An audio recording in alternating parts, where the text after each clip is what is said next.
Hey everyone, Mike DiDonato here from Fiamma, Canada, and today we're going to learn how to do a cleaning cycle on a Jura Z10.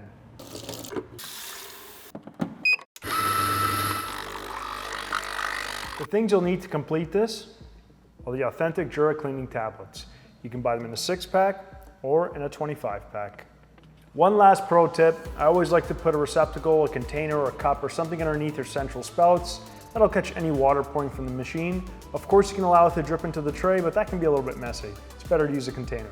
To start the process, you'll notice on the bottom left side of the screen, you'll have a red symbol with 4 or 5 little droplets on it. You select that. You'll be brought to the main menu, at which point you'll see a big red, bold, clean symbol. You select that to start the process. Now the first thing you're gonna do is click the start button. After that, what's gonna happen is the machine will automatically tell you to empty the grinds tray.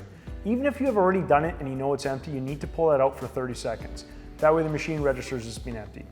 You're then gonna put the tray back in and wait for the machine to ask you for a tablet. Once it asks you, you take one Jura cleaning tablet, put it into the coffee bypass, close it, click the start button, and allow the machine to rinse and clean itself. The tablet will be broken down, it'll go through its brewing unit, removing any coffee oils, fats, or any stale coffee left over from previous uses. The cycle takes about 10 minutes.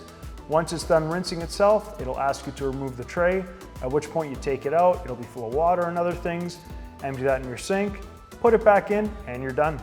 Thanks for watching, everybody. Don't forget to follow us on Instagram at Fiamma_Canada, where you'll find some fun and cool content. And check out our website, www.fiamma.ca, for all your cleaning maintenance products needs.